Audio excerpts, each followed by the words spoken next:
actually want to keep the night moving with our very first speaker.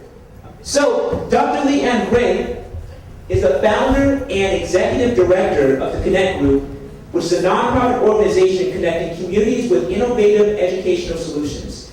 She is an EMDR certified clinical psychologist, TEDx organizer, educator, and Huffington Post blogger.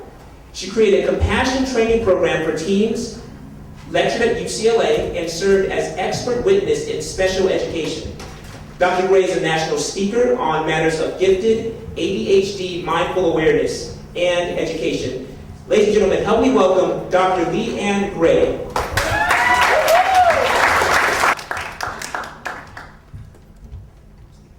Good evening, ladies and gentlemen. It is a pleasure to be here with you tonight. Thank you. I'd like to start off by making you feel uncomfortable. I'm here to connect you, but it's really a paradox because I do want to cause a degree of discomfort, and there's a reason and a purpose behind this. The purpose is that when we touch suffering, when we touch difficulty, we strengthen the muscle of compassion. And for these reasons, I'm okay with leaving you a little bit uncomfortable for a moment. So I'm going to read this quote for you in a moment, and while I do that, I invite you to please notice what comes up for you. If you have any memories, you have any ideas, thoughts, sensations in your body, please notice that. His Holiness the Dalai Lama said, "It is not enough to be compassionate, you must act." There are two aspects to action. One is to overcome the distortions and afflictions of your own mind. That is, in terms of calming and eventually dispelling anger. This is action out of compassion.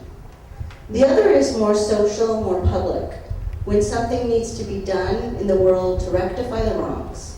If one is really concerned with benefiting others, one needs to be engaged and involved. Compassion is defined as the ability to identify suffering in oneself or another person and the willingness to act to reduce that suffering. Empathy involves a pause and a shift from our comfortable and familiar perspective. For me, empathy is one side of compassion because it tells us what we need to know about suffering. It's how we identify the very suffering that we aim to mitigate with compassion. Whether taking an outside look in upon myself or stepping outside myself to take in the experience of another person, my empathy always involves a deliberate shift. To truly have compassion requires a depth of mindfulness and an ability to be as present and open as possible to pain. It requires strength and self-regulation to tolerate empathizing with pain and suffering. In fact, having compassion involves balancing tense and opposing forces of sympathetic suffering with purposeful action. It's my belief that our true and only liberation lies in seeing the depth of pain and suffering in ourselves. And only when we pause and acknowledge the depth of our own suffering may we glimpse the possibility of relief. The place of liberation, of nirvana and ecstasy, lies at the razor's edge of pain. When we honestly encounter our own pain with tenderness, with eyes wide open, we also awaken to the presence of pervasive joy. People, I have a little side note for you right now. When we spend time avoiding pain, we create more pain. When we go right to it, we open to the possibility and presence of joy. This is a paradox, kind of like me trying to connect you by making you feel uncomfortable. Just go a little more. I'm going to talk about you now. Hold on. Toyin Idahan is our founder and fearless leader, is exemplifying the notion of charity starts at home. In fact, it's your practice of self-compassion, I think, that really exemplifies charity beginning at home. In all of your endeavors to build United Against Poverty and Disease, to bring clean water to Kenyan communities, and to provide quality education for those in need, lies the seed of self-compassion. Toyin Toyin reflects and embodies the words of Susan Kaiser Greenland. Taking care of you takes care of me. Taking care of me takes care of you.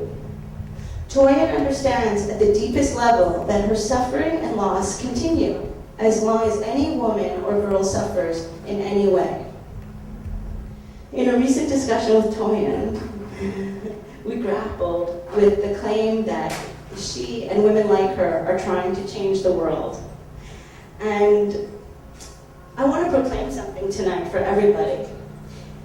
If any man, woman, or child chooses compassion as their highest value, you are indeed acting to save the world. When we choose compassion as a value, when we orient our life around it, we're saving the world. It's just that simple. His Holiness, the Dalai Lama, said, compassion is not religious business.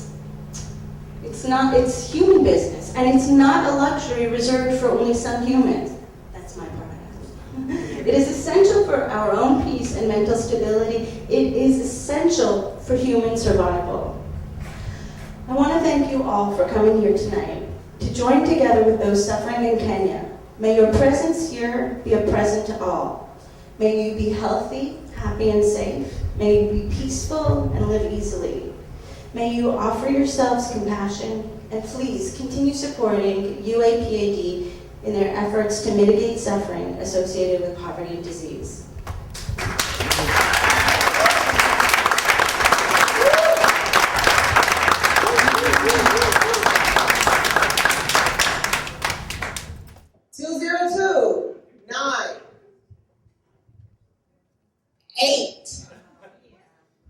I hate disappointing people.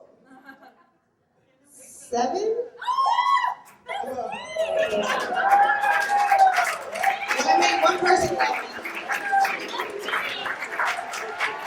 You make the world happy with your smile.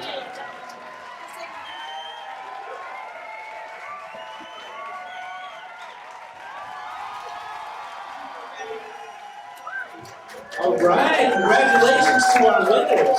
Congratulations to our winners. I've been up and down and over and out, and I know one thing. Each time I find myself flat on my face, I pick myself up and get back in the race. That's life, and I can't deny it. I thought of quitting, but my heart won't buy it. And if I didn't think it was worth one single try, I'm gonna roll myself up in a big ball and die.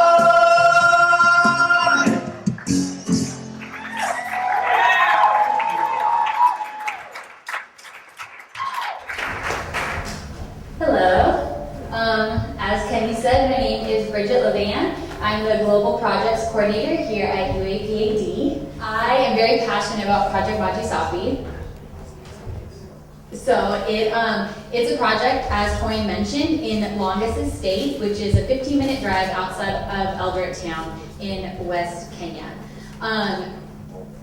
Longest community has 42,000 of the poorest people in the world living in this slum. It is more, they describe it as more of a dumping ground than even a community. The trash is up to their ankles. The kids play in this trash. It's like an everyday occurrence. It's normal for them.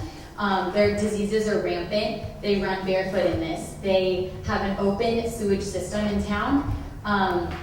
So as you can imagine, there's so many diseases spread through that. Back here is actually a picture of Longest.